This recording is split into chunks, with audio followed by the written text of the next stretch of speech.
Ayora Damadava Undambiani Ayora Undambia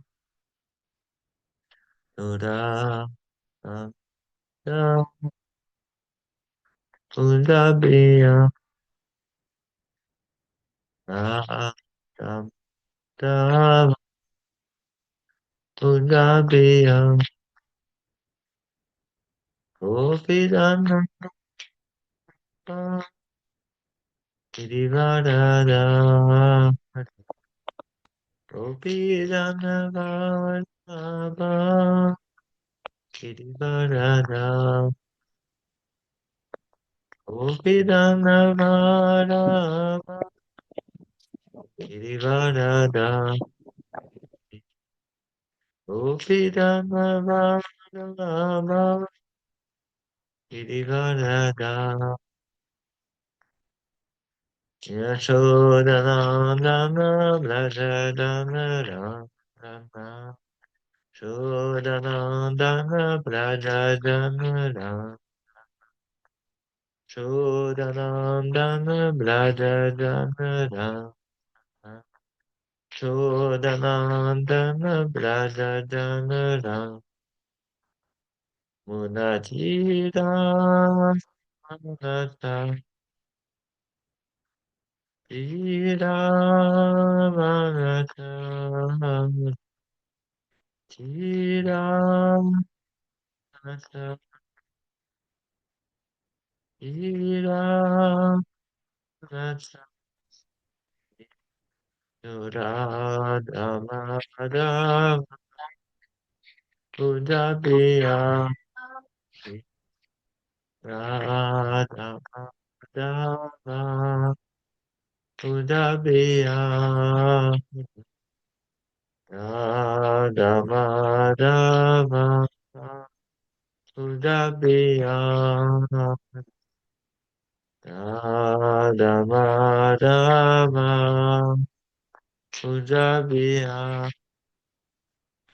Hare Krishna, Hare Krishna, Krishna Krishna, Hare Hare, Hare Rama, Hare Rama, Rama Rama, Hare Hare, Hare Krishna, Hare Krishna, Krishna Krishna, Hare Hare.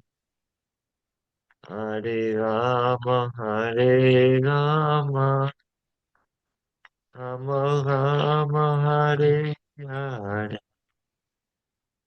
Hare Krishna, Hare Krishna, Krishna Krishna, Hare Hare, Hare Rama, Hare Rama, Rama Rama, Hare Hare.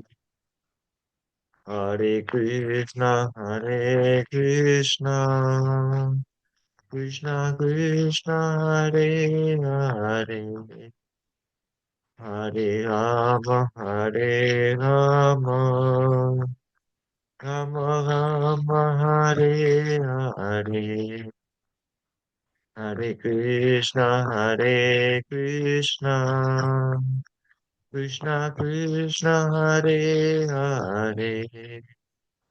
Hare Rama, Hare Rama, Rama Rama, Hare Hare, Hare Krishna, Hare Krishna, Krishna Krishna, Hare Hare, Hare Rama, Hare Rama, Rama Rama, Hare Hare.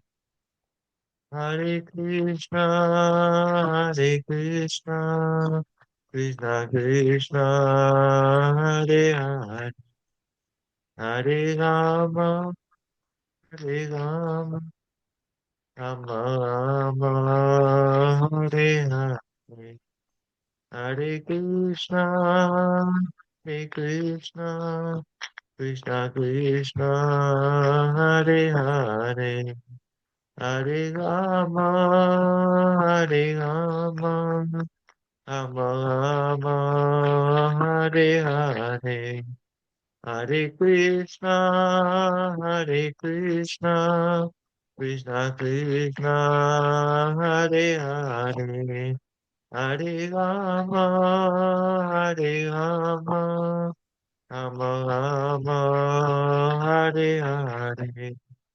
Jaya Prabhupada, Jaya Prabhupada, Jaya Prabhupada, Tira Prabhupada, Jaya Prabhupada, Jaya Prabhupada, Jaya Prabhupada, Tira Prabhupada.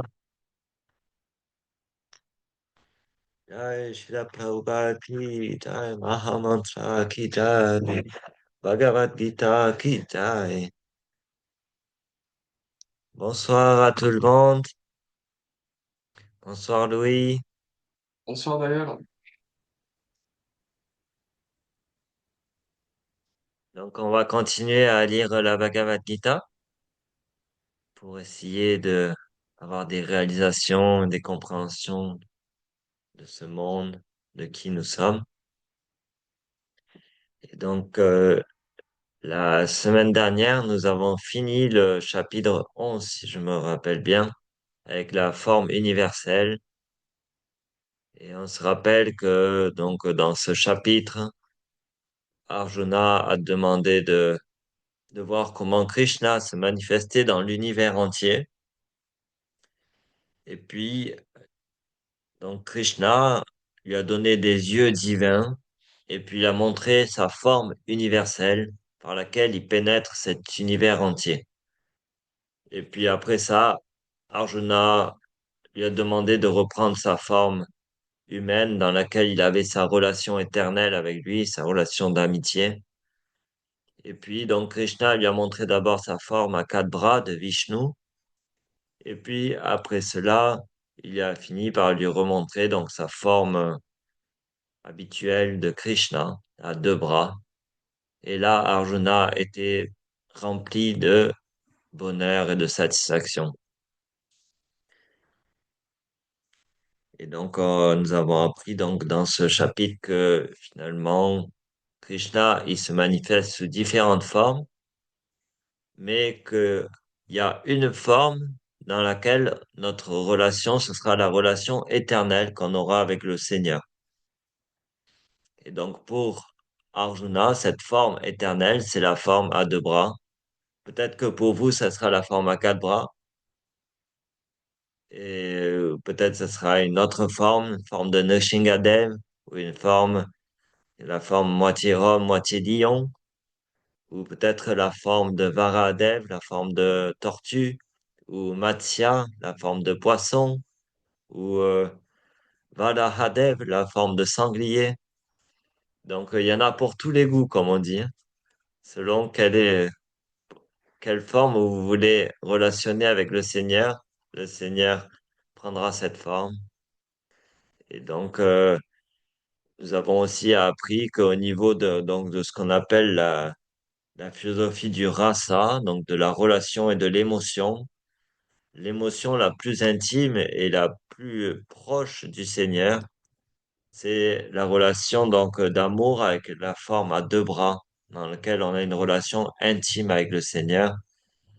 Dès on rentre dans d'autres formes du Seigneur, c'est des relations un peu plus éloignées et un petit peu plus officielles, on va dire, avec plus le côté de l'adoration et de la vénération. Donc, après ce chapitre-là, maintenant, Krishna va décrire la science du service de dévotion. Donc, le 12e chapitre, ce chapitre s'appelle donc le service de dévotion. Alors, voilà, je vais partager avec vous.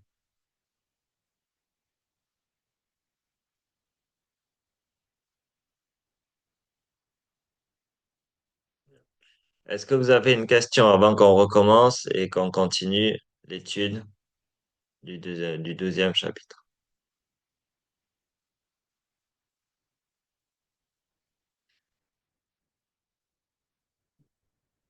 Ok, alors on continue. Om Namo Bhagavate Vasudevaya. Om Namo Bhagavate Vasudevaya. Om Namo Bhagavate Vasudevaya. Donc, je vais lire le premier verset. C'est Arjuna qui parle. Arjuna Uvacham Evam Satata Yukta Ye Bhaktastvam Paryupatsate Ye Chapi Aksharam Avyaktam Tesham Ke Yoga Vitamaha. Alors, Arjuna dit, entre celui qui t'a tort par le service de dévotion et celui qui voue un culte au Brahman impersonnel, au non manifesté, lequel est le plus parfait? Alors, d'après vous, quelle va être la réponse de Krishna par rapport à cette question d'Arjuna? Est-ce que vous avez une idée? C'est par le service de dévotion. Bah, ouais, voilà, service de dévotion. Ah, vous avez tous répondu en même temps, service de dévotion. Vous avez gagné le gros lot. Donc voilà, dans ce chapitre-là, donc Krishna va prouver que le service de dévotion est supérieur à l'adoration de la forme du Brahman impersonnel. Et il va du coup expliquer qu'est-ce que c'est finalement, quels sont les problèmes de l'adoration du Seigneur dans sa forme impersonnelle. Et il va donner quels sont les avantages de l'adoration du Seigneur dans sa forme personnelle. Et à la fin, il va expliquer qu'est-ce que c'est le pur service de dévotion. Donc, voilà, on a bien compris depuis le début, avec tous les cours et les enseignements de Srila Prabhupada, que l'adoration, donc la forme impersonnelle du Seigneur, nous permet peut-être d'accéder à un certain niveau de connaissance, mais nous permet pas de développer une relation avec le Seigneur et donc ne permet pas de euh, nous maintenir sur une plateforme spirituelle. On va pouvoir accéder à un certain niveau de connaissance, de jnana yoga, mais cette connaissance ne va pas nous suffire pour rester fixe dans notre conscience spirituelle de Brahma Bhuta, de libération. Et donc, ceux qui vouent un culte au Brahman impersonnel, ils ont tendance à s'élever par leur pratique, et puis dès qu'ils perdent leur motivation et leur intérêt dans la pratique du service, enfin pardon, de leur pratique spirituelle, ils arrêtent et ils retombent sur une plateforme matérielle. Et ils font comme ça, comme un yo-yo. Ils montent et ils descendent. C'est ce qui se passe souvent. Et c'est ce qui se passe pour beaucoup d'entre nous avant de rencontrer la conscience de Krishna ou de comprendre qu'est-ce que c'est la bhakti. C'est-à-dire qu'on a tous, si on en vient aujourd'hui à la bhakti, c'est parce que on recherche quelque chose quand même qui transcende ce monde. Donc au début, on le fait à travers, sans avoir la connaissance de Krishna et de qu'est-ce que c'est la bhakti, on le fait à travers la connaissance. Et du coup, des fois, on va avoir des réalisations que ce monde est illusoire, que l'âme transcende ce monde. Donc on va s'élever et puis on va retomber vers nos attractions, vers les plaisirs matériels, et hop, on retombe. Et on fait comme ça. On monte, on descend. Le yo-yo est une belle image pour représenter les spiritualistes qui sont dans le fait de cultiver le brahman impersonnel. Donc on va voir maintenant ce que Krishna répond.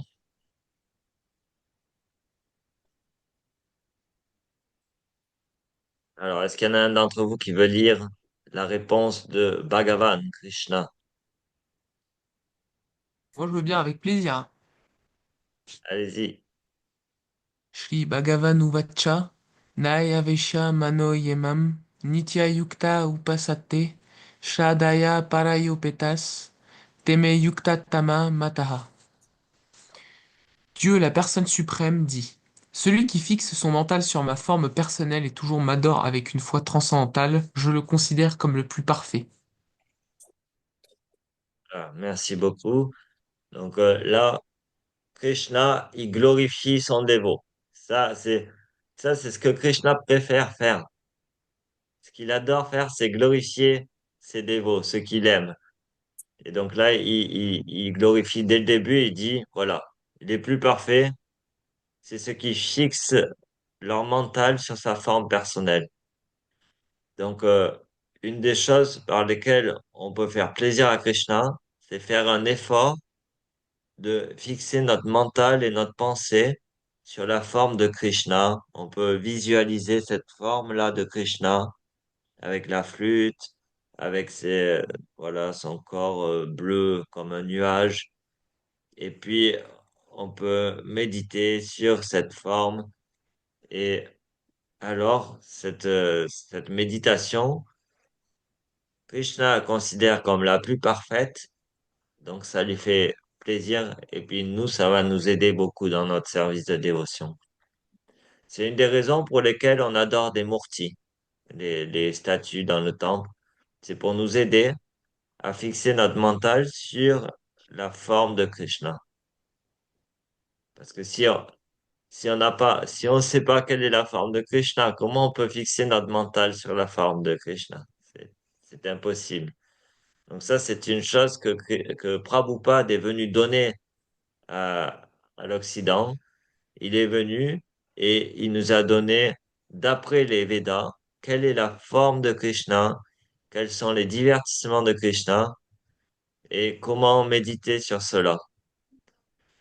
Et des fois, il y avait des chrétiens qui demandaient à Prabhupada, qu'est-ce que vous êtes venu apporter finalement? Qu'est-ce que vous nous apportez de plus que nos religions?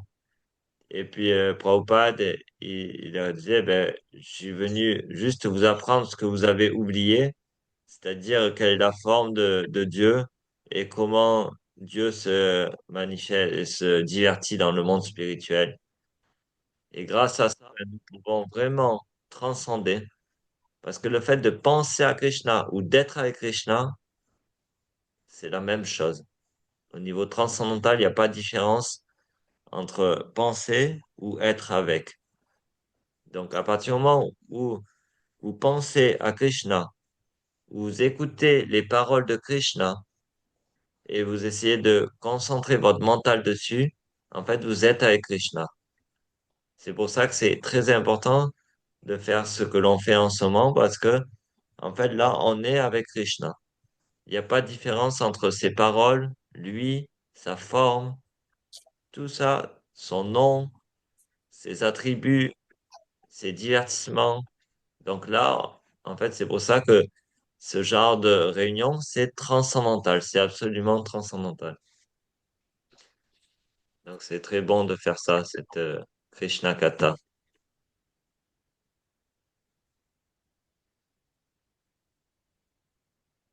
Alors après, il va continuer et maintenant il va comparer au, au Brahman impersonnel. Je vais lire le sanskrit parce que c'est un petit peu long.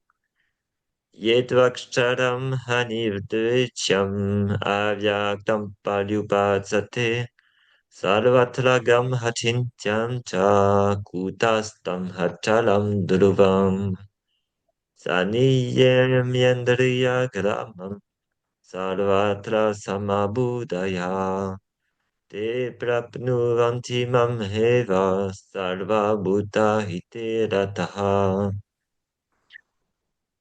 Alors, est-ce qu'il y en a un qui veut lire la traduction en français? Je veux bien. Allez-y. Allez-y, Louis. Quant à ceux qui tout entier se vouent au non manifesté, le concept impersonnel de la vérité absolue, inaccessible au sens, omniprésent, inconcevable, invariable, immuable et fixe, en contrôlant leur sens, en se montrant égal envers tous, et en œuvrant pour le bien de tous les êtres. Ils finissent aussi par m'atteindre. Merci, Louis. Donc, là, vous voyez, c'est très intéressant ce que Krishna il dit. Il rejette pas non plus cette spiritualité ou cette voie de l'impersonnalisme. Il dit, vous pouvez le faire. Il va dire, c'est très difficile, mais vous allez finir par m'atteindre en faisant ça. Et donc, c'est difficile. Là, il dit les raisons pour lesquelles c'est difficile. Il dit que parce que c'est inaccessible aux sens. Les sens matériels ne peuvent pas percevoir ce Brahman impersonnel. Et donc, on peut pas avoir d'objet sur lequel on médite. Donc, c'est omniprésent. Donc, c'est partout. Donc, ça, bon, voilà, c'est dur aussi à concevoir. C'est inconcevable, c'est invariable, immuable, fixe et fixe. Donc, en contrôlant les sens, on va arriver à imaginer ce que c'est, mais on va pas pouvoir finalement contrôler nos sens dessus et méditer dessus. On va pouvoir juste avoir un concept de ce que c'est. Vous pouvez concevoir l'idée, par exemple, vous pouvez concevoir l'idée que le Seigneur est partout présent. Grâce à l'intellect humain, on peut concevoir ça, que Dieu est omniprésent, omniscient, que il est une lumière partout présente. Ça, on peut l'imaginer. C'est possible avec notre mental.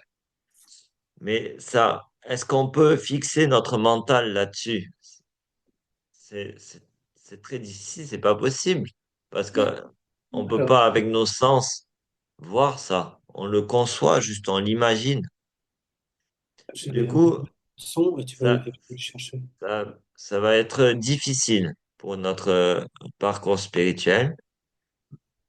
Mais il dit que, en fait, ces personnes-là, à partir du moment où ils conçoivent que le Seigneur est partout présent, ils vont commencer à se montrer égal envers tous.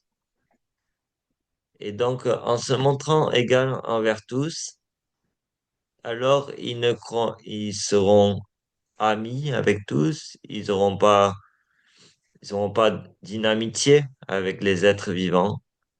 Et ils vont commencer à vouloir faire le bien de tous en se disant, ben, si le Seigneur est partout présent, faut que je fasse le bien de tous les êtres pour pouvoir servir finalement ce Brahman impersonnel. Et au final, ils vont finir par aussi l'atteindre.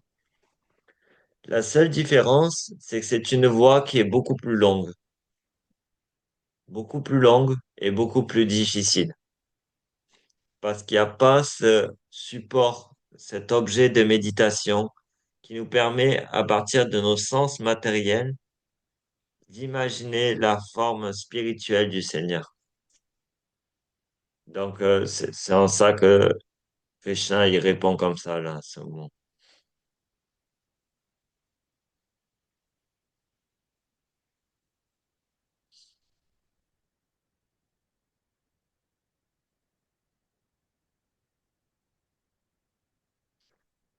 Alors, si vous voulez, il y en a un de vous qui peut lire le verset d'après, le verset 5. C'est un verset très connu.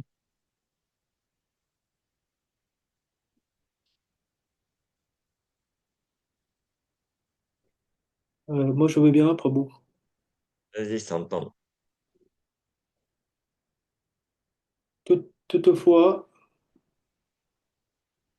toutefois, pour ceux dont le mental s'attache au non manifesté, à l'aspect impersonnel de l'absolu, l'effort pénible de progresser, cette voie s'affaire toujours ardue pour l'être incarné.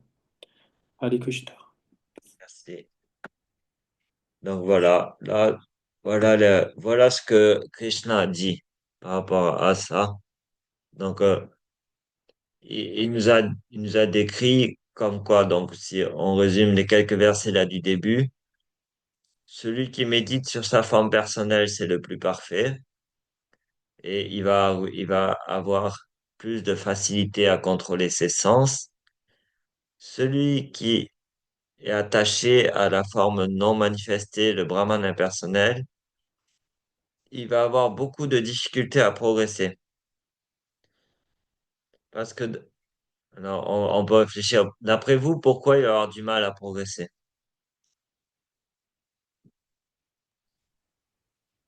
Bah, comme vous l'avez dit dans les cours précédents, c'est beaucoup plus dur de s'attacher à la forme impersonnelle, enfin, plutôt qu'à sa forme personnelle qui nous semble plus familière.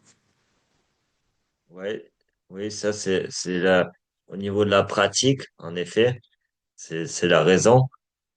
Et alors, on va se demander alors euh, quel est, on va dire, le plus grand ennemi dans la vie spirituelle?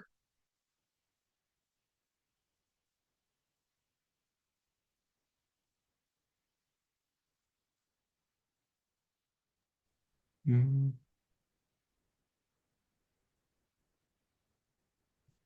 Qu'est-ce qui nous fait tomber de notre vie spirituelle? Ça a été décrit dans le deuxième chapitre et souvent Prabhupada explique Ah. Le faux ego, le faux ego, ok, en effet, donc l'identification au corps. Et L'attachement? donc l'identification au corps, elle passe par quoi?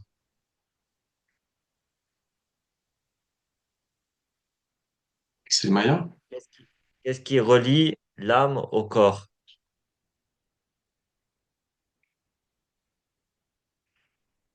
Le jiva, C'est quoi? J'ai pas le entendu, jiv, Louis. le jiv, non, c'est pas ça.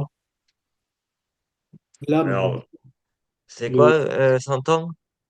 Alors là, je vois pas l'âme au corps. Je dirais Ok. l'âme, Alors, le c'est paramatma. en général, ce qui est dit être le pire ennemi, c'est l'essence et le mental. Hmm. Parce que Ok. l'essence et le mental, c'est ce qui nous Euh, fait nous identifier au corps, en fait. Enfin, bien sûr, l'ego est la cause de la chute, en fait. Et après, quand on est dans le monde matériel, ce qui nous fait retomber à chaque fois, c'est l'attachement à la gratification des sens, aux objets des sens. c'est la concupiscence. Voilà, la concupiscence. Comme Krishna l'a dit à Arjuna au troisième chapitre, c'est le pire ennemi, la concupiscence. Et donc, il nous faut, dans le monde matériel, si on veut accéder à la plateforme spirituelle, il nous faut être apte à contrôler nos sens. Mais nos sens ont besoin d'être actifs aussi, parce que on peut pas juste, en gros, si on n'a pas de sens, on est mort. Un corps mort n'a pas de sens. Mais à partir du moment où il y a une âme dans un corps, il y a des sens et il y a un mental qui relie les deux. Donc, il nous faut absolument avoir une activité au niveau de nos sens et de notre mental. Et donc, voilà, c'était là que je voulais en venir. À partir du moment où on s'attache à l'aspect impersonnel, il n'y a aucune activité des sens et du mental. Et donc, c'est très dur de contrôler le mental et les sens s'il n'y a aucune activité, aucune variété, aucun divertissement, aucune forme. Et donc, c'est pour ça que le fait de s'attacher à la forme du Seigneur et de méditer sur sa forme va être beaucoup plus facile. Parce que dans le cas d'une forme, eh bien, les sens ont un objet sur lequel méditer, mais un objet qui n'est pas matériel, mais qui est spirituel.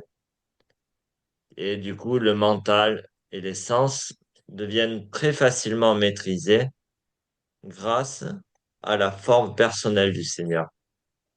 C'est pourquoi dans ce verset, il explique que ceux qui s'attachent au non manifesté, l'aspect impersonnel, ça va être très pénible de progresser.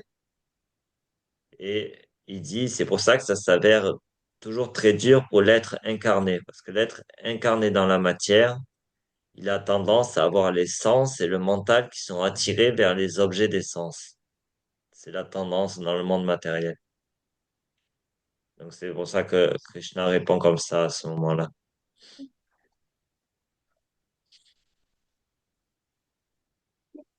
Euh, ah bon, j'ai cru avoir lu que l'impersonnel, lui,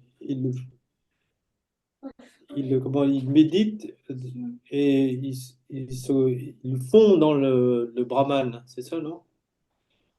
Et du coup, à un moment, il se prend il perd son identité et donc il se prend à nouveau pour Dieu, donc il jouit du plaisir. Et donc à nouveau, dans ce cas-là, l'impersonnel est un piège pour retomber à nouveau pour le plaisir des sens, ou pas? C'est plus dans ce sens qu'il Oui, faut. Parce que Dieu, enfin, Krishna, c'est le jouisseur, c'est le contrôleur et le jouisseur. Et le fait que d'arriver au Brahman, c'est se prendre pour Dieu. Et à nouveau, c'est retomber pour jouir du plaisir de ce monde, quoi. Est-ce que oui, c'est plutôt, ce serait une réflexion, une observation qui tient la route, ou pas? oui, s'entend, c'est ça, c'est ce qu'on appelle le Sayujya Mukti, je me trompe pas dans les termes. C'est le fait de fondre notre être dans le Brahman impersonnel et de perdre notre identité. Et donc, l'idée, c'est eux, pour eux, l'ego doit être détruit. Et il faut vivre sans ego dans le Brahman. Et donc, en fait, il va y avoir, en fait, le plaisir que l'impersonnaliste ressent au début. En fait, c'est un contraste avec la souffrance du monde matériel. C'est-à-dire que dans le monde matériel, on souffre constamment. Et l'impersonnaliste, quand il va tuer son ego pour se fondre dans cette notion de Sayudhya Mukti, se fondre dans le Brahman, du coup, il y a une absence de souffrance.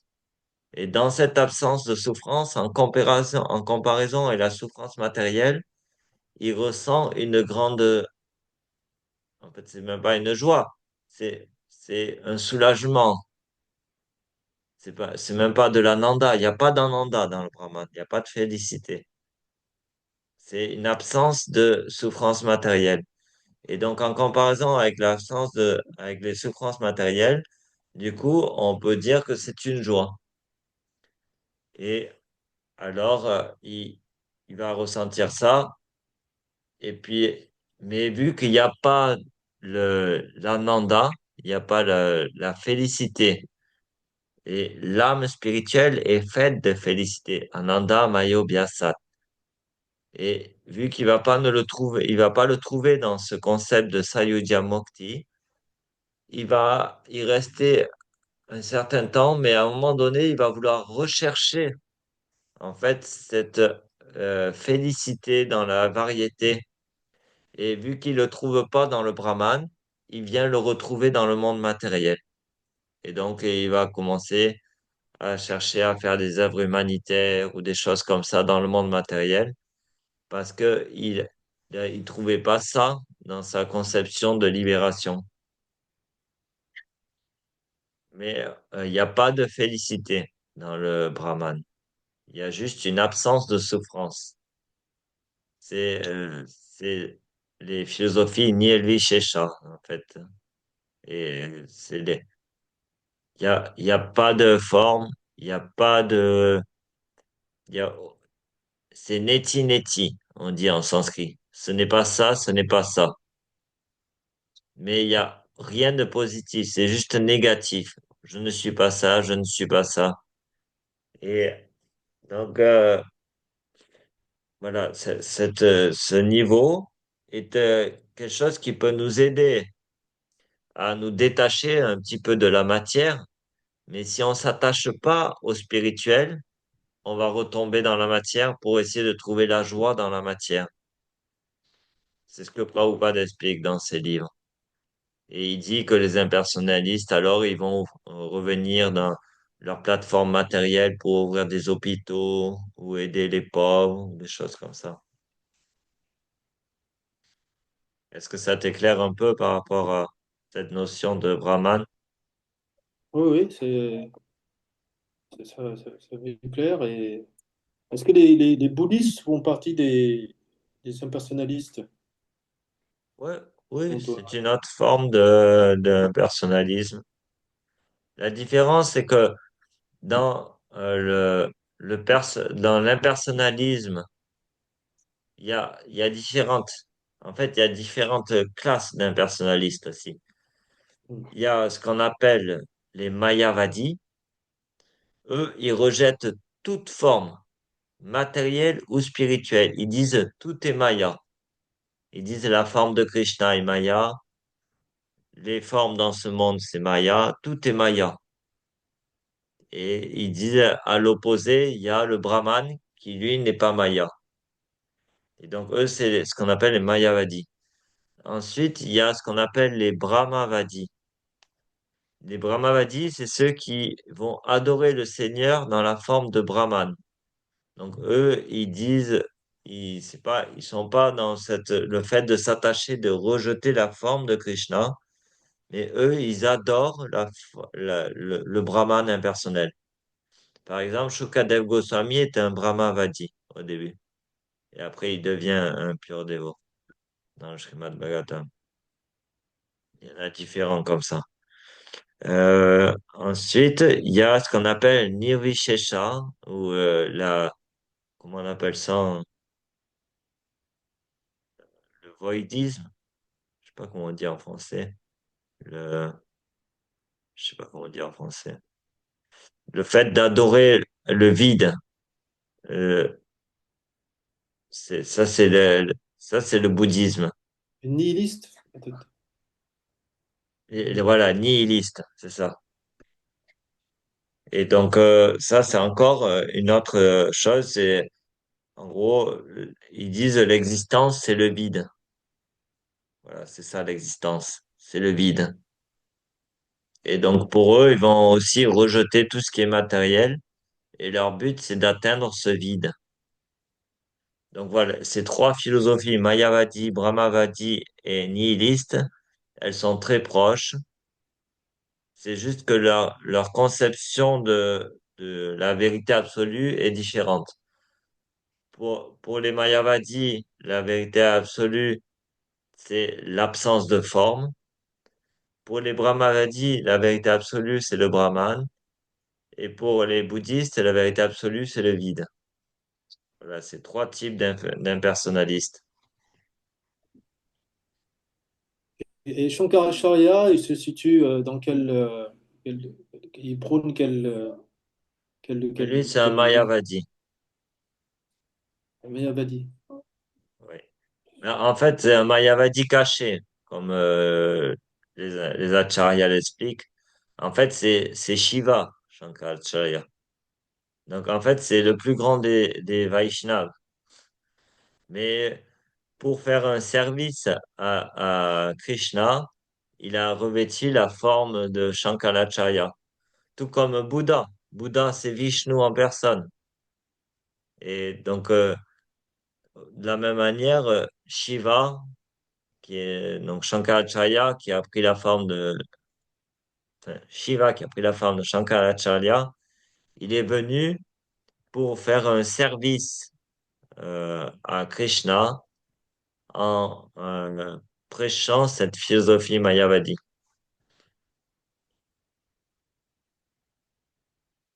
Donc voilà, lui c'est un mayavadi.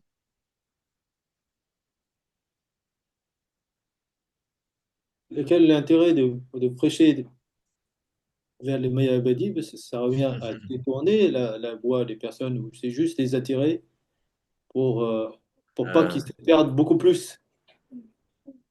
alors, ben, en fait, ça a été graduel. D'abord, il y a Bouddha qui, lui, est venu rejeter les Védas parce que les gens faisaient des sacrifices d'animaux au nom des Védas pour se faire des barbecues. Donc, Et puis, il a arrêté pour que les gens deviennent végétariens et pratiquent la non-violence et se purifient finalement de cette tendance au péché. Et puis après Bouddha, il y a Shankaracharya qui lui est venu et il a réinstauré l'autorité des Védas, mais sans la conclusion personnelle des Védas. Et donc, il a instauré cette philosophie de Mayavadisme qui peut être soutenue par les Upanishads. Parce que dans les Upanishads, il y a beaucoup le concept impersonnel du Seigneur qui est décrit. Et lui, après Chaitanya Mahaprabhu, lui, il a réconcilié toutes les philosophies, en fait. Parce que nous, en fait, au niveau de l'impersonnalisme, il y a des points qu'on a en commun aussi avec l'impersonnalisme. On dit qu'on est tous un au niveau de notre qualité spirituelle. Donc, ça se rapproche de ce qui est décrit dans les Upanishads. On est tous brahmanes. Et c'est vrai qu'en qualité, on est tous de qualité spirituelle, on est tous brahmanes. Donc ça, Chaitanya Mahaprabhu l'a repris.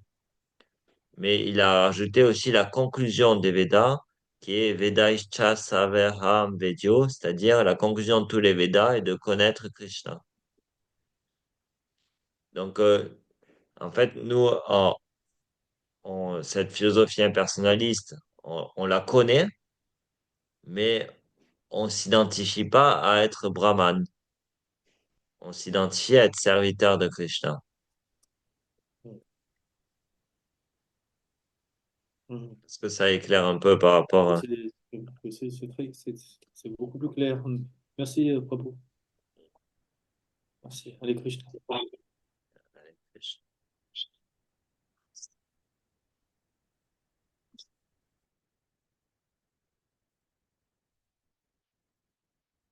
Allez, on va lire les versets 6 et 7.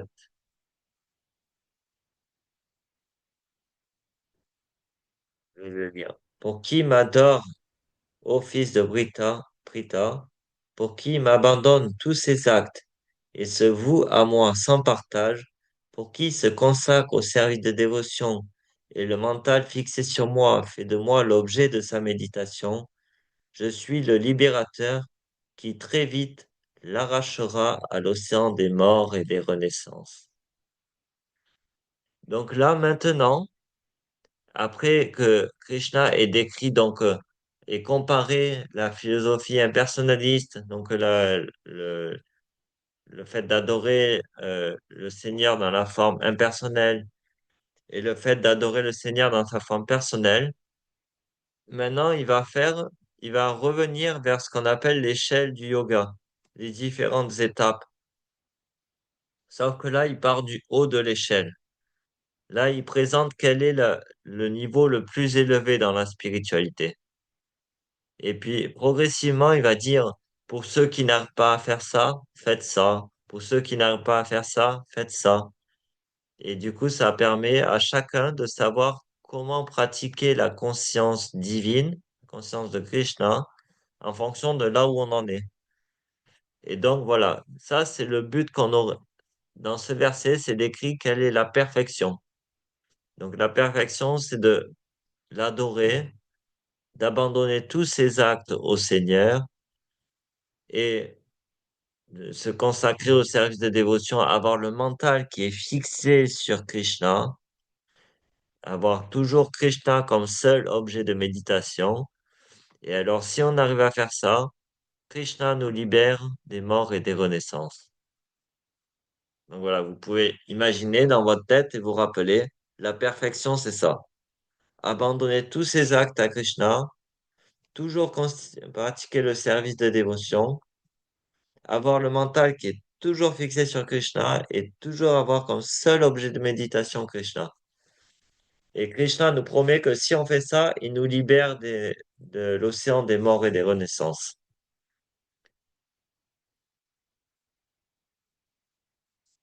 Et donc, on va passer comme ça, on va voir au fur et à mesure les différentes étapes que Krishna nous montre.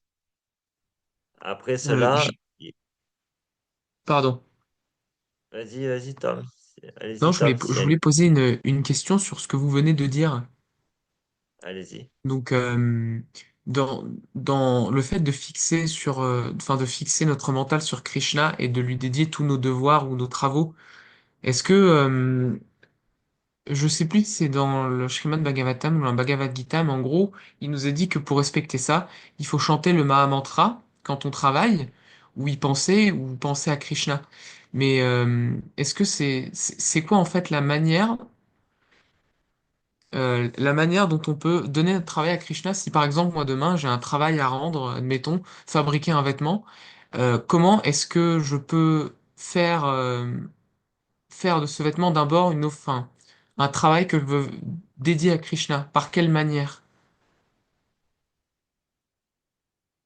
Alors, c'est très intéressant et c'est pour ça qu'il y a différentes étapes qui sont présentées. Là, on peut dire que c'est l'étape de celui qui a, qui a complètement renoncé à tout intérêt dans ce monde matériel. Mais vous pouvez aussi le faire en travaillant, en fait, ça. Donc, l'idée, c'est que cette personne-là, il ne voit, il voit que Krishna est partout présent. C'est-à-dire que quand il va faire l'habit, il va faire un habit, par exemple, je sais pas si c'est un habit pour un mannequin ou quoi. Pour lui, le mannequin, en fait, c'est un jiva qui est partie et parcelle du Seigneur. Donc, pour lui, en fait, l'habit, il le fait pas pour le mannequin, il le fait pour Krishna. Parce qu'il sait que Krishna et le mannequin, finalement, ils sont une même énergie, finalement. Enfin, que le mannequin est une énergie de Krishna et que du coup, eh ben, quand il fait l'habit, c'est pour Krishna, dans la forme de ses énergies. Et donc, D'accord. ça, c'est celui qui va travailler donc, dans le monde matériel, mais qui aura la parfaite vision de voir que dans ce monde, tout est une énergie de Krishna. Et du coup, tout ce qu'il fait, il le fait pour Krishna, même dans ce monde. Ok.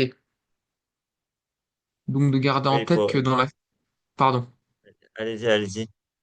garder en tête en fait que dans la finalité, si on le fait, c'est vraiment pleinement pour satisfaire Krishna. C'est ça. Faut que la méditation, ça soit ça. En fait, le pur dévot, sa seule méditation, c'est comment je peux faire plaisir à Krishna. Ok. Et vu qu'aujourd'hui, on est dans le monde matériel, il nous faut étudier la relation entre Krishna et ce monde matériel. Et ça, c'est le but du Srimad Bhagavatam. Dans la Bhagavad Gita, il y a quelques explications, mais ça va pas dans le détail. En étudiant le Srimad Bhagavatam, vous allez comprendre comment Krishna, il se, comment le monde matériel est une énergie de Krishna. Comment, par exemple, ce monde matériel est un nuage dans le monde spirituel, le Mahatattva. Et puis, comment, à partir de ce Mahatattva, tout l'univers est créé. Et quand on a cette vision-là, mais que vraiment on l'a réalisé et compris, alors on voit que chaque chose dans ce monde est une énergie de Krishna. L'ordinateur, euh, la montre, mon t-shirt, mon habit, l'habit qu'on va faire pour un mannequin. Et alors on comprend qu'on est juste en train de manipuler les énergies de Krishna et que ça, on le fait, que les énergies de Krishna, elles sont faites pour le plaisir de Krishna, Prakriti et Purusha. Donc, Purusha, c'est le Seigneur et Prakriti, c'est son énergie. Et donc, quand on manipule cette énergie-là, on sait que cette énergie est pour le plaisir de Krishna et du coup, on est juste en train de vouloir apporter satisfaction au Krishna. Et alors, on peut être complètement actif dans ce monde tout en étant dans ce stade de perfection qui est décrit là. Justement, par exemple, on pourrait dire que c'est une différence avec le fait d'être fixé sur la forme impersonnelle du Seigneur. Parce que si vous êtes fixé sur la forme impersonnelle du Seigneur, eh ben, il n'y a aucune conception d'énergie qui émane du Brahman. C'est juste, c'est la pure dualité. Il y a le Brahman et puis il y a l'énergie matérielle de l'autre côté. Et vous pouvez pas servir l'énergie matérielle tout en servant le Brahman. C'est pour ça que cette conception impersonnaliste est très Hmm, difficile à mettre en place pour un être conditionné. d'accord. Merci beaucoup, Prabhu. Plaisir. Donc, on va voir après les stades d'après, parce que ça, c'est le stade de perfection, comme je vous disais. C'est le plus haut de l'échelle. C'est la pure dévotion qui est décrite dans ce verset-là. Et maintenant, il va dire, maintenant, si vous n'arrivez pas à faire ça, alors faites ça. Donc, voilà. Verset 8. Alors, est-ce qu'il y en a un de vous qui veut lire? Ça, c'est encore la perfection. Il y a encore ce verset-là. Un de vous veut lire ce verset? Moi, je veux bien. Allez-y, Louis. Fixe Je vais simplement lire. ton mental sur moi. Ok. Je lis en français hein, directement. Vas-y, vas-y, vas-y.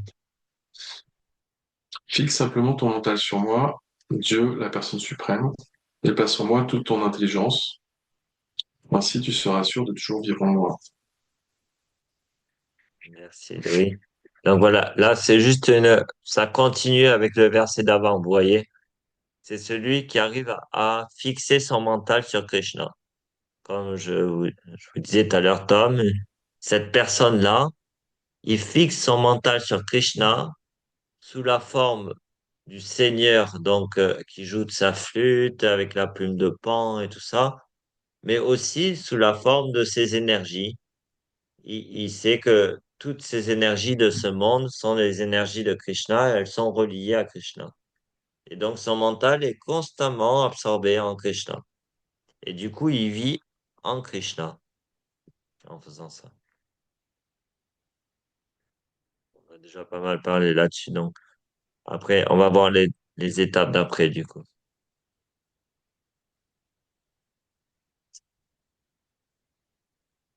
Voilà. S'il y en a un de vous qui veut lire le verset d'après, le verset 9, Bah allez, je continue. allez-y, Tom. Mon cher Arjuna, toi qui conquis tant de richesses, si tu ne peux, sans faillir, fixer sur moi ton mental, observe alors les principes régulateurs du Bhakti Yoga et acquiert ainsi le désir de m'atteindre. Merci, Tom. Donc voilà, si ça, c'est quelque chose que, on va dire, la plupart des dévots font, cette étape-là. Parce que il est très dur de contrôler le mental. Il est très dur de maîtriser le mental et l'essence. Alors, qu'est-ce qu'on fait? On fait ce que Krishna dit dans ce verset-là. Et dans ce verset, il dit, voilà, il dit que si on peut pas fixer notre mental sur lui, alors il faut observer les principes régulateurs du Bhakti Yoga. Et que si on suit ces principes régulateurs, on va développer le désir de l'atteindre. Et ce désir de l'atteindre, c'est la clé. À partir du moment où on a le désir d'atteindre Krishna, en fait, on est sauvé parce que la cause de notre chute en ce monde, en fait, c'est le désir, les désirs matériels. C'est ce qui fait le reflet du monde matériel, le monde matériel. Enfin, le reflet du monde spirituel dans le monde matériel.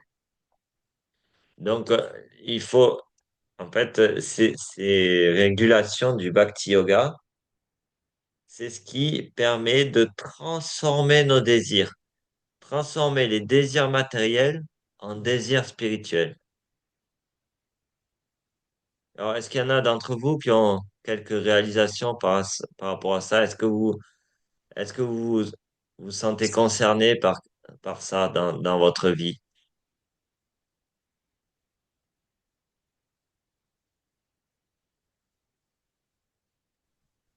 Moi, je peux dire quelques mots pour ça, mais Allez-y, allez-y. c'est, Allez-y. pour moi, en fait, c'est dans des situations parfois inconfortables ou désagréables, que ce soit au travail ou des moments où je sens que je suis dans un état qui est, qui est, qui est pas forcément optimiste mais je pense à Hare Krishna en fait et, et instantanément j'ai une autre ça m'apporte autre chose, une autre vision des choses en fait. Non, ça te sort un peu du problème ou de la. Ouais, ça me fait relativiser totalement parce qu'en fait j'ai plus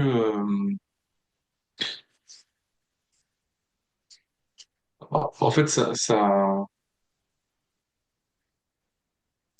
j'ai envie je dirais que ça passe la barre très haut en fait, évidemment parce que du coup ça relativise complètement tout le reste. Moi, c'est l'effet que ça me fait. Les choses deviennent, qui avant auraient pu m'atteindre beaucoup plus, m'atteignent beaucoup, très peu aujourd'hui. En fait, c'est intéressant parce que, en général, quand on est affecté par quelque chose, c'est parce qu'on désire quelque chose. On désire Mm. quelque chose de quelqu'un ou on désire quelque chose d'une situation. Et parce qu'on attend quelque chose de cette situation, alors notre mental est affecté, nos sens deviennent agités. Mm. Et comme là, Krishna, il le dit, si on, on suit quelques principes de Bhakti Yoga, comme chanter Hare Krishna, par exemple, eh ben, en fait, d'un coup, notre mental et nos sens vont avoir le désir de l'atteindre. Et alors, on va se détacher de ces désirs matériels. Et donc, c'est ce que je disais, ça transforme les désirs matériels en désirs spirituels. Et quand ces désirs sont transformés, du coup, on n'est plus affecté par la situation ou la personne qui nous a affectés dans ce monde. Et ça me permet de vivre beaucoup plus harmonieusement, on va dire. Donc, merci pour ce partage, Louis. Est-ce qu'il y en a un autre qui voudrait partager par rapport à cette notion de désir? Est-ce que vous avez quelques réalisations par rapport à ça? Hmm. Moi, je me retrouve quand même assez dans la situation de Louis, pour le coup.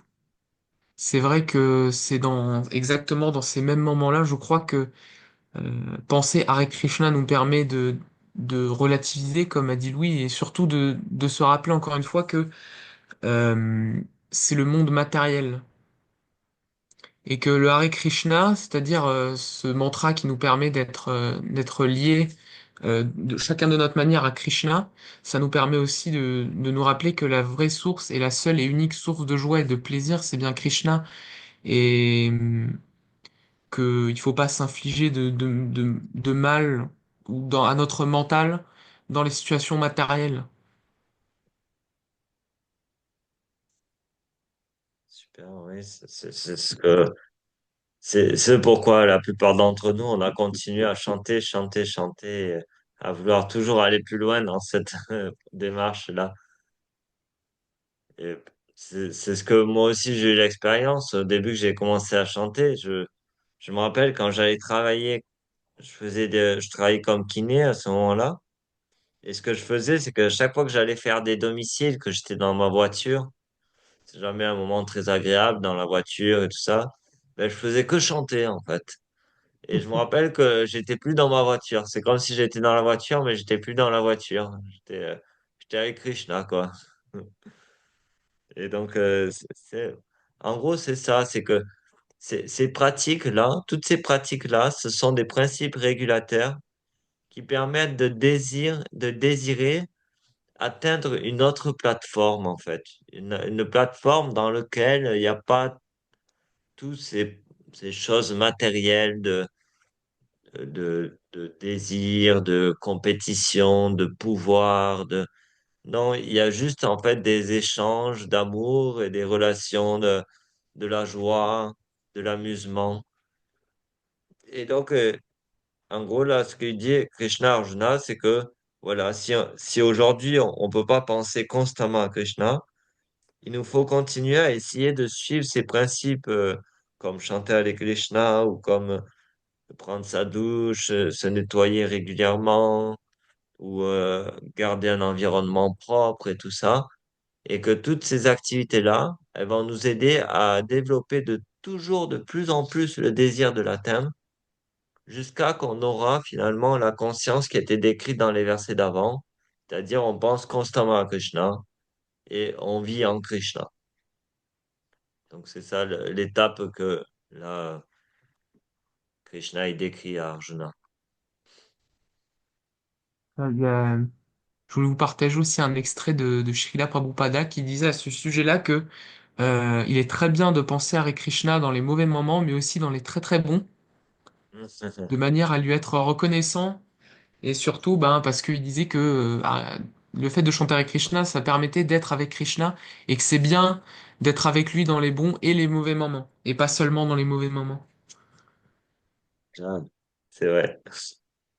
Mais au début, parce que souvent, on est un peu impersonnel, en fait. On est un peu des impersonnalistes, souvent, quand on commence. Et du coup, c'est un peu notre sauveur, en fait, Krishna.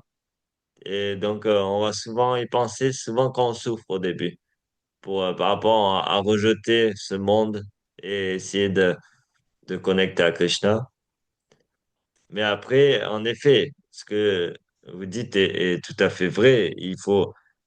En fait, le dévot, il ne conçoit, il y a ni bien ni mal, en fait. Tout est la volonté du Seigneur, que ça soit bien ou mal.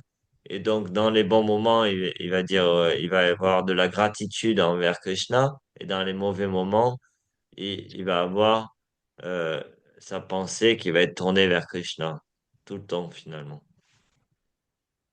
Donc, c'est vrai, c'est intéressant de le voir comme ça aussi. Et moi, Alors, on va lire la suite, j'aimerais les étapes. j'aimerais aussi Les étapes. partager Ah, oui, des vas-y, s'entend. méditations. Ouais, Vas-y, vas-y. je pense, en tout cas, après 2 ans de pratique, j'ai l'impression, des fois, ça fait comme des montagnes, hein, des montagnes russes. Et il y a des moments où on voit, on remet en cause, il y a des difficultés qui se présentent. Et puis surtout, des fois, on se dit, mais pourquoi je fais tout ça? Si, quoi. Même si on veut faire plaisir à Krishna, on voit que la plupart des gens, moi, quand je fais la distribution, j'organise des programmes et tout, je me rends compte que les gens, ils ont rien à faire, quoi. Et, mais je fais quand même ça pour Krishna. Voilà, je garde ça et ça me garde cet espoir-là est beaucoup plus important que comment dire, pas de l'inattention, mais le désintérêt des gens. Même lorsque je distribue, il m'arrive de pas distribuer du tout. L'échange peut être magnifique, mais après tout, je me rends compte bien que c'est pas moi qui agis, je suis le non-agissant. Et quand je vois tout ça, mais c'est un grand plaisir, bien sûr, de travailler avec des dévots, hein. C'est une source unique d'enrichissement. Sinon, le reste, oui, ça peut présenter parfois un frein assez difficile pour le soi, mais je sens que ce passage-là est nécessaire pour grandir, quoi. Pour grandir dans la spiritualité, hein. Et c'est une épreuve intéressante, très intéressante, d'accepter qu'aussi rentrer avec, avec une intention de faire plaisir à Krishna. Arrête, Mathis. Avec une intention de faire plaisir à Krishna, de juste aussi accepter que de rien faire ou de ne pas avoir de résultat, c'est aussi les conditions de Krishna.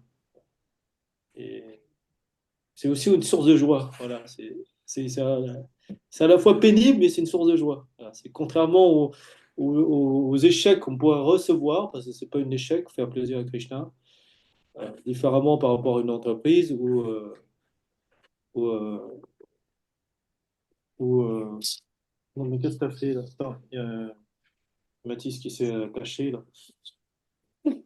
Oui, dans une entreprise, un échec, c'est matériel. Voilà. Alors qu'un échec spirituel, c'est c'est- c'est vraiment ouais, un début d'avancement, un début de ressources. C'est une remise en cause, mais une bonne remise en cause. Donc, Exactement. En fait, les lecteurs tout, m'aident beaucoup. Et lire la Srimad Bhagavatam ou Bhagavad Gita m'aide beaucoup, parce que si j'avais pas cette pratique-là, alors ça aurait pas été possible d'avoir une vision autre, quoi. ouais, merci pour ce partage. En effet, ce qui est intéressant, c'est finalement l'endroit où on grandit le plus dans la vie spirituelle, c'est dans l'échec. C'est pas dans les moments faciles. Et Exactement. c'est ça, parce que dans ces échecs, on fait un effort considérable pour le plaisir de Krishna. Et alors, notre désir de l'atteindre augmente. Hmm. C'est ça, c'est ça. Ouais, c'est intéressant de voir ça, oui.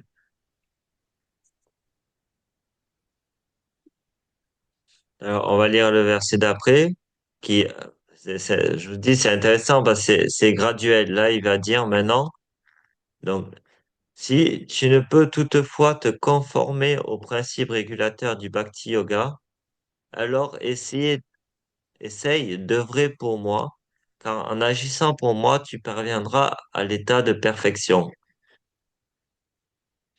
Donc, ça, c'est Karma Yoga, Karma Nishkama Yoga. Donc, voilà, il a dit, donc, en premier, pense toujours à moi, œuvre toujours pour moi, médite toujours sur moi. Il a dit, si tu peux pas penser à moi, alors suis les principes régulateurs du Bhakti Yoga. Et en faisant ça, tu développes le désir de m'atteindre.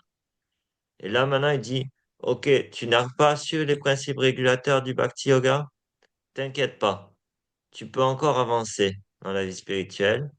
Il faut que tu fasses Karma Yoga. Il faut que tu offres tous tes actes. Tu m'offres tous tes actes. Et en offrant nos actes à Krishna, en fait, on se libère du karma, de l'attachement au fruit de l'acte. Et progressivement, en se détachant du karma, on devient des âmes libres, en fait. Et alors, quand on devient une âme libre, alors on peut suivre les principes régulateurs du Bhakti Yoga. On peut commencer à désirer de l'atteindre.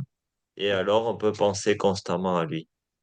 Donc voilà, c'est l'étape juste en dessous. Parce que c'est vrai que pour nous, peut-être c'est pas toujours facile de suivre toutes ces règles de Bhakti Yoga.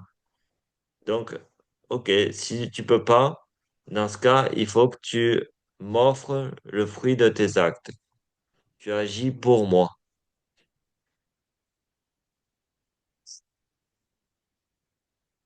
C'est encore différent de offrir le fruit des actes, pardon, j'ai mal expliqué. C'est tu agis pour moi, c'est-à-dire que c'est ce que fait Santon, en gros, là. Et bon, tu fais aussi le fait de suivre les principes régulateurs du Bhakti Yoga, mais le fait de, par exemple, aller distribuer des livres, c'est pas qu'il fait son travail, mais qu'il offre le fruit de ses actes à Krishna, c'est qu'il fait ce que Krishna aime. Donc ça, c'est cette étape-là. Il y a une différence entre le fait de faire ce que Krishna aime et de lui offrir le fruit des actes, et de faire ce que l'on aime et lui offrir le résultat de nos actes. Vous voyez la différence entre les deux? Oui, c'est ça. Oui. Donc, celui-là, ça présente le fait de chercher à comprendre ce que Krishna aime et on lui fait ça. On fait ce que Krishna aime. Donc ça, c'est ce qu'on appelle exactement le Nishkama Karma Yoga, c'est-à-dire le Karma Yoga sans aucun désir personnel, en fait, sans karma, sans gratification des sens. Oui, parce que si on pense à, à se dire que qu'est-ce que Krishna aime, on est prêt à changer pour lui. Donc on Oui, est prêt à concéder des attitudes pour se dire bah, je vais vraiment te faire plaisir. Il y a des choses qui vont pas dans telle et telle manière d'être, ou de manière de faire. Et à ce moment-là, on voit, et de toute façon, il est réciproque. Il va dire non, ce que tu fais, ça va pas, ça va pas, ça me plaît pas. Il va réciproquer. Et du coup, on remet en cause des choses. On voit bien que c'est pour lui, quoi. Et du coup, c'est une autre attitude. Et qu'est-ce qui ferait plaisir à Krishna, bien sûr? Et en pensant à Krishna, c'est les représentants de Krishna, c'est les dévots. Donc, qu'est-ce qui ferait plaisir aux dévots? Qu'est-ce qui ferait plaisir exactement. Ouais. au temple, etc. Et c'est tout ça qui est tout un ensemble, quoi. Toute une constellation qui représente Krishna. Et, on fait partie, on est dedans, on modifie sa vision et sa manière d'être. Pour être Voilà, on est prêt à modifier nos actes pour ce qui fait plaisir à Krishna. ça. Et on remet voilà, on s'aligne correctement pour que cette relation-là elle soit épanouissante pour, euh, pour Krishna, et pour ses dévots. Et du coup, nous, on est, on change également grâce à cette vision, cet amour pour Krishna. C'est ça, oui.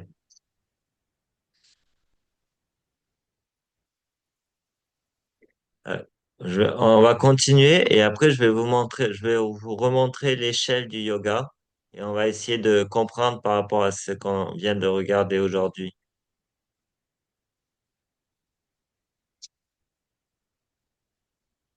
Donc après, il dit, mais si tu ne peux non plus agir dans cette conscience divine, alors efforce-toi de renoncer aux fruits de ton labeur et de devenir maître de toi. Donc voilà, ça c'était l'autre étape que j'avais commencé à dire. Donc, première étape, tu penses toujours à moi, tu m'offres tous tes actes, tu es tout le temps en moi. Deuxième étape, c'est tu suis les principes régulateurs du Bhakti Yoga et tu désires m'atteindre. Troisième étape, tu agis pour moi, tu fais ce qui me plaît, tu agis pour moi. Et quatrième étape, si tu peux pas agir dans cette conscience divine, par exemple, tu as des devoirs liés à ton karma ou liés à ta situation, dans ce cas, tu renonces aux fruits de tes actes. Tu vas faire, par exemple, tu vas travailler. C'est un peu ce que la situation que vous me demandiez, Tom. Ça, c'est plus cette étape-là. Donc, vous avez un travail, vous avez une activité professionnelle, une famille. Et donc, dans cette famille, dans l'activité professionnelle, vous avez des obligations qui sont pas forcément ce que Krishna demande. Mais du coup, vous faites ces obligations et le résultat que vous obtenez, par exemple, si vous obtenez de l'argent, euh, si vous avez du temps de libre ou tout ça, alors vous allez offrir ce que vous obtenez à Krishna. Et dans ce cas, c'est cette étape-là. Et ça, c'est ce qu'on appelle le plus karma yoga. Donc, juste par rapport à l'échelle du yoga, celle-là, je crois qu'elle est pas mal. Donc, vous voyez, d'abord, il y a ce qu'on appelle Ugra Karma. Ça, c'est Vikarma, c'est les actions pécheresses, c'est la vie animale, tout ça, tout en bas de l'échelle. Ensuite, vous allez commencer à faire ce qu'on appelle Karma Yoga, non pas Karma Yoga, mais Karma Kanda. Donc, c'est ceux qui adorent les demi-dieux et qui essayent par leurs actes de s'élever aux planètes supérieures. Donc, ça, on n'a pas vu dans ce chapitre-là. Ça y est pas, ça. Mais ça commence à Karma Yoga. Donc, ça, c'est ceux qui vont offrir donc leurs actes et le fruit de leurs actes à Krishna. Et puis, en faisant ça, il s'est dit que ceux qui font ça, ils renaissent soit dans une famille de yogis, soit ils atteignent les planètes édéniques qui s'appellent Svarga Loka, ou ils atteignent les planètes des grands sages, les rishis. C'est ce que il est marqué ce graphique. Et ensuite, ceux qui évoluent un petit peu dans le karma yoga, ils finissent par se libérer de leur attachement à la matière. Et alors, ils vont commencer à cultiver la connaissance, donc Jnana Yoga. Et en cultivant la connaissance, ils atteignent le Brahman. Même si, comme je vous avais dit, c'est pas une situation qui est éternelle, donc ils retombent en général. Et puis, s'ils continuent, ils finissent par atteindre donc Dhyana Yoga, qui est la méditation, c'est-à-dire ceux qui arrivent à maîtriser leurs pensées et à fixer leur mental sur le Brahman ou le Paramatma, donc les Brahmavadis ou les Vaishnavas. Et alors, dans ce niveau-là, vous allez monter progressivement vers ce qu'on appelle la Raganuga Bhakti, la dévotion spontanée envers le Seigneur. Donc, et on voit que chaque étape, finalement, la paix intérieure augmente et de cette paix, on a des réalisations par rapport à qui est Krishna. Il y en avait d'autres qui étaient peut-être plus, euh, ouais, non, c'est pareil. Voilà, c'est la même chose. Il y a différents graphiques comme ça qui montrent ça.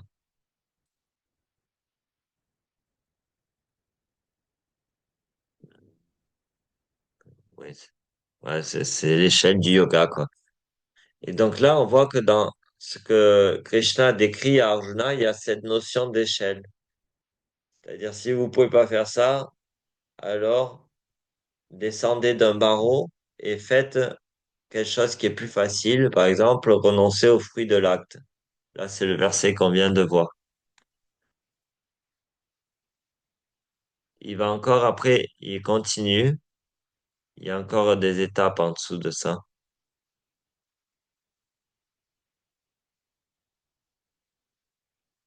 Alors, est-ce qu'il y en a un qui veut lire ce verset?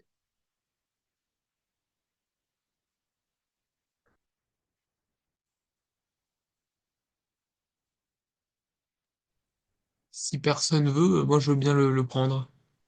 Allez-y, allez-y, Tom. Si à la pratique de la conscience de Krishna tu ne peux te plier, alors cultive la connaissance. La méditation est cependant bien supérieure et le renoncement au fruit de l'acte plus élevé encore, car elle confère la paix de l'esprit. Merci, Tom. Donc voilà, dans ce verset, il explique en fait les étapes qu'on vient de voir. Si vous avez bien suivi, vous voyez que c'est des personnes qui ont foi en Dieu quand même. Toutes ces étapes qu'on a vues, il faut avoir une certaine foi en Dieu, une foi en Krishna. Et donc, il dit donc, ceux qui n'ont pas cette foi, qui n'ont pas cette conscience de Dieu, alors ils peuvent cultiver la connaissance. Donc ça, c'est Brahman. Si vous n'avez pas la foi en Dieu, que Dieu existe, que Dieu a une forme, dans ce cas, ok, tant pis, cultivez la connaissance. Et après, il dit, ok, c'est bien la connaissance, mais si vous arrivez à méditer, ça, c'est supérieur, c'est supérieur au fait de renoncer au fruit de l'acte, et c'est encore plus élevé que la paix, que, pardon. Donc, il dit, oui, ok. Il dit la méditation est supérieure au fait de Non, pardon, je confonds. Le renoncement aux fruits de l'acte sont supérieurs à la pratique de la méditation. Parce que la méditation, en fait, on garde la notion de faux ego dans la méditation. Vous voyez, quand vous méditez, sauf si vous méditez sur Krishna, mais sinon, vous avez tendance à penser, on a tendance à penser à nous. Alors, on est au centre, on se met au centre. Alors que le fait de renoncer aux fruits de l'acte, ça nous aide à mettre Krishna au centre. Donc, c'est plus élevé que le fait de juste méditer et de rester très égocentrique, finalement. Donc, voilà. Si on reprend, en premier, le plus élevé, c'est la pensée constamment à Dieu. Ensuite, c'est faire ce que Krishna demande. Ensuite, c'est faire nos actes et offrir le fruit de nos actes à Krishna.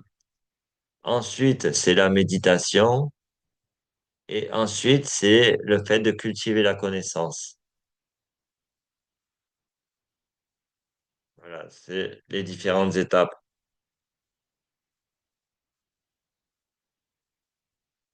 Et donc, si Krishna, il explique tout ça, c'est pour, vous voyez, euh, le fait de appuyer le fait que la méditation sur sa forme personnelle est plus élevée que la méditation sur la forme impersonnelle. Parce que là, ce qui a été le plus bas dans l'échelle, c'est le fait de cultiver la connaissance sur le Brahman. Donc, et toutes les autres étapes, elles étaient déjà sur une méditation sur la personne de Krishna. Donc, ça nous aide à comprendre ça. Et donc là, à partir de maintenant, Krishna, il va décrire quelles sont les qualités de celui qui a atteint la pure dévotion. Donc ces versets-là, ils sont magnifiques parce que ça nous aide à savoir quelles sont les qualités du pur dévot, en fait. Je vais lire ce verset. Celui qui se comporte avec tous en ami bienveillant et n'envie personne, qui ne se croit le possesseur de rien et s'est affranchi du faux égo, celui-là mon dévot m'est très cher. La peine ne l'affecte pas plus que la joie. Tolérant, maître de ses sens, il éprouve un inaltérable contentement. Il pratique le service de dévotion avec détermination, son mental et son intelligence toujours fixés sur moi. Donc voilà, il n'est pas affecté par la joie, par la peine et la joie. Il dit ça, Krishna. Donc, lui, dans toute situation, il pense à Krishna, que ce soit la joie ou la peine, il pense toujours à Krishna. Et ça ne l'affecte pas qu'il y ait des peines ou des joies. Il n'a plus de faux égos, et voilà, il est complètement absorbé dans sa méditation et son service rendu à Krishna. Ça, c'est la pure dévotion.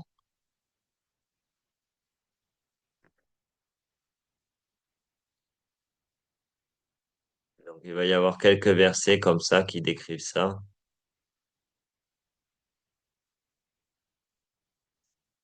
Allez-y, s'il y en a un de vous qui veut lire le verset 15,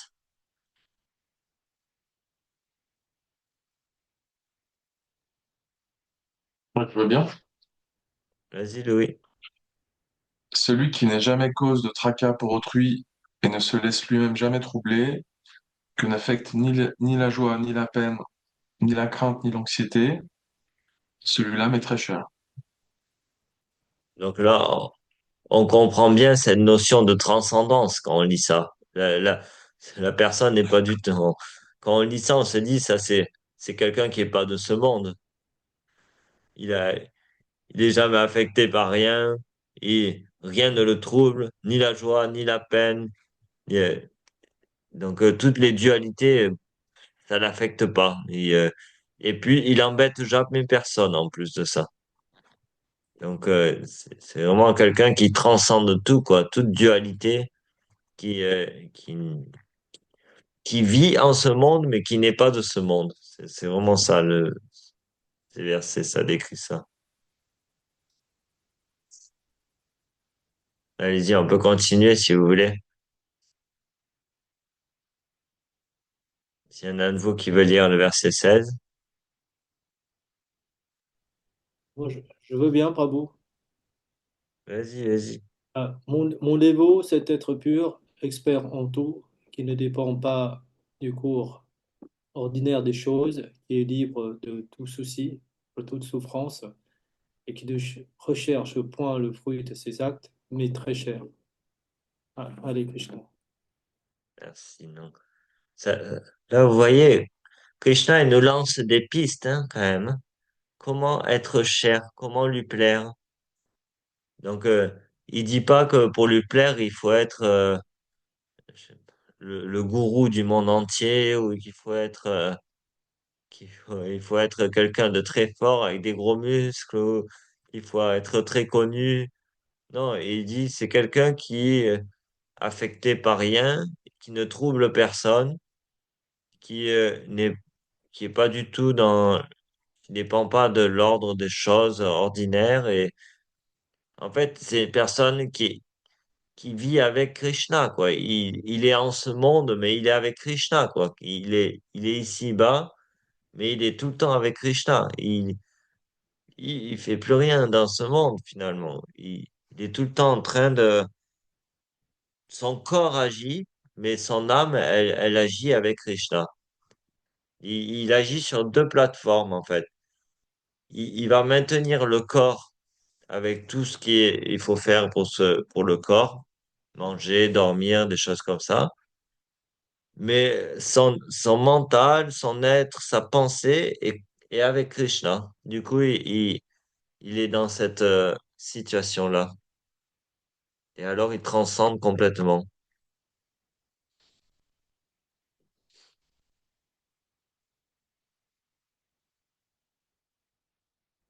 Et après, il continue, il met très cher le dévot que n'affecte ni la joie ni la peine, qui jamais ne s'afflige et jamais ne convoite, qui renonce tant aux situations propices que funestes. Donc ça continue toujours avec cette même mentalité.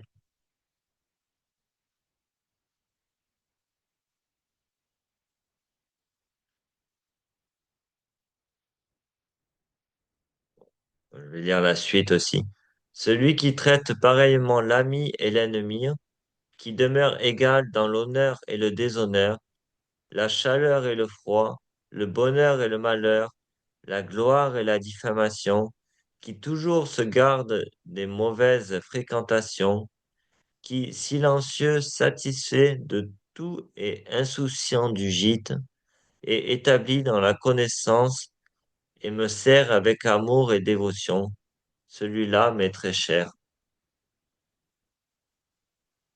Donc, Prabhupada explique dans la Tonale portée, ça semble qu'il y a beaucoup de répétitions dans ces versets-là. Mais pour comprendre, on est obligé d'entendre ces répétitions, comprendre que, voilà, pour pouvoir le connaître, Krishna, il faut transcender finalement toutes les dualités de ce monde. Et, il y a quelque chose qui est très très dur de se détacher, c'est l'honneur et le déshonneur. Ça, c'est quelque chose qui est très difficile au niveau de l'ego, quand on se fait humilier, quand on se fait insulter. Euh, là, on est vraiment testé sur est-ce qu'on transcende ou pas. Limite, des fois, on peut pratiquer, essayer de pratiquer le service de dévotion. On peut commencer, oh, ça y est, moi, je transcende ce monde. Je transcende. Il fait chaud, il fait froid, la joie, le malheur, ça ne m'affecte plus. Et puis là, il y a quelqu'un qui arrive et qui commence à vous humilier. Et puis là, oh, qu'est-ce que tu m'as dit, toi? Pourquoi tu m'as dit ça? Et puis là, on se rend bien compte qu'en fait, on transcende pas du tout et que on est toujours dans l'ego Donc, l'honneur et le déshonneur, je pense que c'est la chose la plus difficile à transcender. Dans tout ce qu'il a cité là, c'est vraiment, c'est très difficile ça.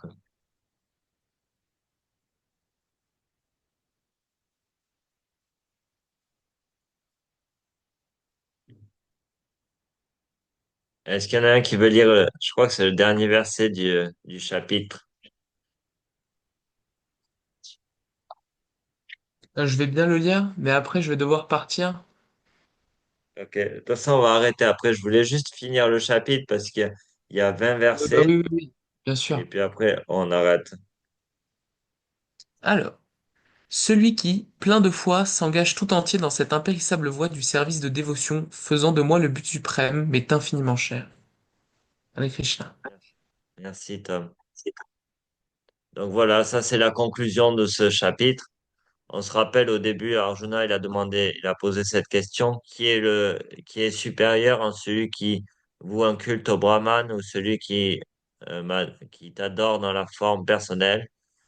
Donc voilà, il a répondu à la question, là, Krishna. Il lui a présenté qu'est-ce que c'est, en quoi c'est difficile la voie du Brahman impersonnel. Ensuite, il lui a expliqué, en gros, l'échelle entre ce niveau du Brahman impersonnel à la pure dévotion.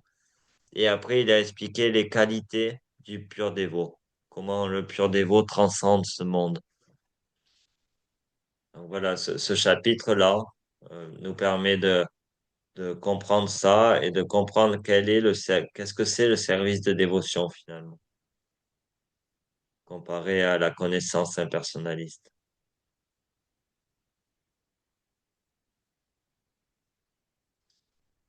Donc, est-ce que vous avez quelques questions ou commentaires ou... Moi, pour les questions et les commentaires, je les ai posés au fur et à mesure, donc c'est bon pour moi. Merci, Ok. Prabhu. Merci pour vos questions, merci pour votre partage. Moi, je suis Bah, c'est toujours merci à vous. impressionné. Ouais, pardon, je disais, Vas-y, je suis le... toujours impressionné par la clarté des propos qui sont exposés dans ce chapitre encore. C'est assez limpide, c'est clair. Je sais pas comment dire. Comment. Ça fait sens de plus en plus, je trouve, et par rapport à tout ce qu'on a vu avant, là, j'ai l'impression qu'on revient sur des choses qu'on avait vues et ça prend encore tout son sens, quoi. C'est vrai. Oui, c'est la raison pour laquelle Krishna il fait ça en fait. Au début, Krishna il a dit des choses, ça paraissait ça pouvait paraître un peu compliqué. Mais après, en fait, on va avoir un peu plus de connaissances. Il va nous donner des détails, un peu de connaissances par rapport à tout ça. Et après, il revient sur les mêmes sujets. Et puis là, on comprend, mais en fait, c'est ça qu'il voulait dire. Et c'est ça qui est incroyable avec la Bhagavad Gita ou avec le Srimad Bhagavatam, c'est que toute votre vie, vous pourrez le lire et le relire. Et à chaque fois, vous le lirez et vous direz, ah, mais c'était ça qu'il voulait dire. Et vous comprendrez un petit peu plus. Et il n'y a pas de limite à cette compréhension. C'est illimité. Il y a toujours plus. Et donc, ouais, cette échelle du yoga, on l'avait déjà vu dans le troisième chapitre, Mm. mais on l'avait vu vraiment en superficie. Là, on l'a vu un peu plus en détail. Et juste ce qu'on peut dire, c'est que c'est dans le troisième chapitre, on va dire, que c'est les barreaux de l'échelle du bas, on va dire. Alors que là, c'est l'échelle du haut. Donc, on peut comparer par rapport au troisième chapitre qu'il y a eu déjà une élévation par rapport aux premières étapes, aux premières barreaux de l'échelle. Maintenant, là, en fait, les barreaux qui ont été présentés là dans ce chapitre-là, c'est les barreaux dans lesquels on a atteint la transcendance déjà. On a, on a atteint le fait de comprendre je suis pas ce corps. Alors que dans le troisième chapitre, c'était plus lié au karma Kanda, Karma Yoga, qui sont Hmm. des étapes dans l'identification au corps et comment se libérer d'identification au corps. Donc, c'est en ça que c'est des barreaux qui sont un petit peu plus avancés. Et donc, maintenant que Krishna nous a donné le roi du savoir dans le neuvième chapitre, des choses comme ça, on peut comprendre ces barreaux-là.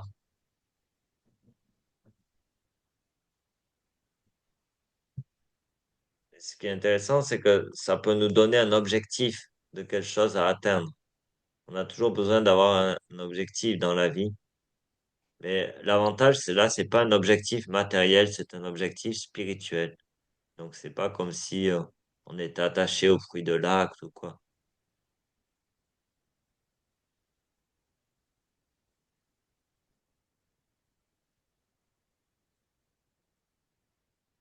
Ok, ben, on va peut-être s'arrêter ici pour aujourd'hui. Et donc, la semaine prochaine, on pourra reprendre au chapitre 13 donc, et puis continuer comme ça. Le chapitre qu'on a étudié aujourd'hui, c'est le plus court de toute la Bhagavad Gita.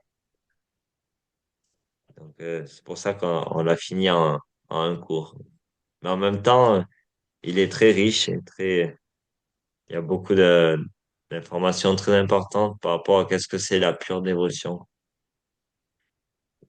Donc, voilà, le chapitre d'après, ce sera un chapitre plus sur la connaissance et le Sankhya Yoga.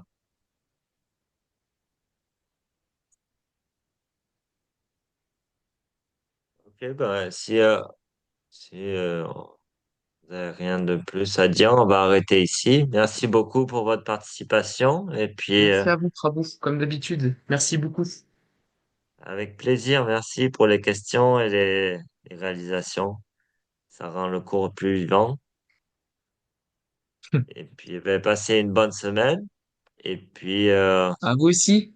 on se retrouve mercredi prochain. À mercredi. Bonne soirée tout le monde. Hare Mercredi. Krishna. Hare Hare Krishna, Krishna. bonne Hare soirée. Au Krishna. Hare revoir. Krishna, Mathis.